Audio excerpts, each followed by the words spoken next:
সামর্থ্য এবং শক্তি দুইটা থাকতে আপনি হজে যাইতা। কারণ অন্যান্য দেশের মানুষ জোয়ান থাকতে যায় না, আর আমরার দেশের মানুষ একবারে বুড়া হইয়ারলে তখন যাই, তখন গিয়ে কিতা করতা। কারণ হজর তো এবাদত হইল, শক্তিও লাগে সামর্থ্যও লাগে।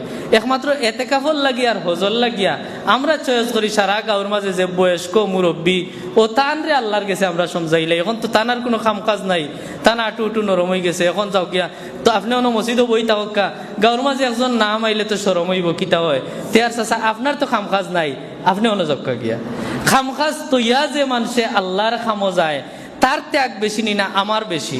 আমি ইমাম, আমার থেকে আপনার ত্যাগ বেশি, কারণ আমার এটা দায়িত্ব, আমার খামও, আপনার ইনো হওয়ার দায়িত্ব নাই, কিন্তু আপনার আরো খাম আছে, আপনি ইনো আইসেন, আপনার সব বেশি।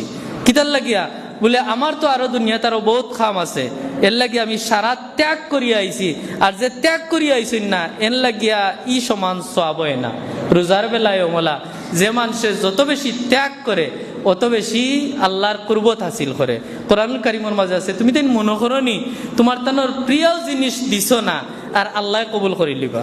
10 টাকার এক মায়া আর 500 টাকার এক মায়া, এর কারণে দিবার সময় মায়ারটা যদি দেন তে এটার সওয়াব বেশি। এলাই যত বেশি মায়ার জিনিস আল্লাহর রাস্তায় দেওয়া হয় অত বেশি আল্লাহর দরবারে কবুল হয়। এখন আমার দুনিয়ার সবটা আমার লাগে মায়ার, সব টেস্ট আমার কাছে ভালো লাগে, এখন যদি আমি ত্যাগ করি এটা আল্লাহর কাছে কবুল হইব বেশি।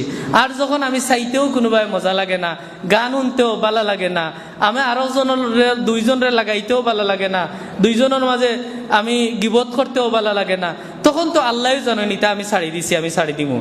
আমার ফাও ভাঙ্গা, এখন তো সুরিজ যাইতাম পারি না, এখন যদি কই আল্লাহ সুরিজ যাইতাম নাই, আমি আমারে মাফ করি দেও, আল্লাহও জানেন আমি যে যাইতাম নাই। বিদায় ক্ষমতা থাকতে আল্লাহর বাড়ির যদি যাইন, ই যাওয়া দেখবা আপনি তৃপ্তি পাইবা। আনাইলে তো বহুত মানুষ যে উমরাত গেছে, হে বেটা ওই একদিন এক উমরা করিয়া আইছে, আর একান্ত নে রুম তো নে বারইয়া বেটায় যে হেরেমো গিয়া নমাজ পড়তো, ই নমাজ পড়ার তার ক্ষমতা তার আর শরীরে দেয় না, কুলায় না।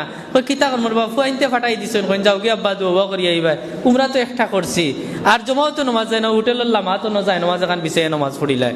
অথচ আল্লাহর বন্দার শক্তি থাকতো যদি আর যাইতো, হেরে মতো 1 রাকাত নমাজ পড়লে আল্লাহ 1 লক্ষ রাকাতর সওয়াব দেন। সুবহানাল্লাহ, 1 লক্ষ রাকাত নমাজ 1 রাকাতে।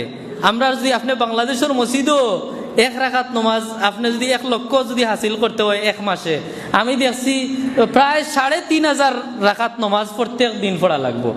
এর বাদে 1 মাসে গিয়ে আপনার হেরেমোর 1 রাকাতর সওয়াব হইব। তইলে আপনার ধনী মানুষ, আল্লাহ আপনারা টাকা দিছেন, যাইন না গিয়া ও 2 মাসে আমি সারা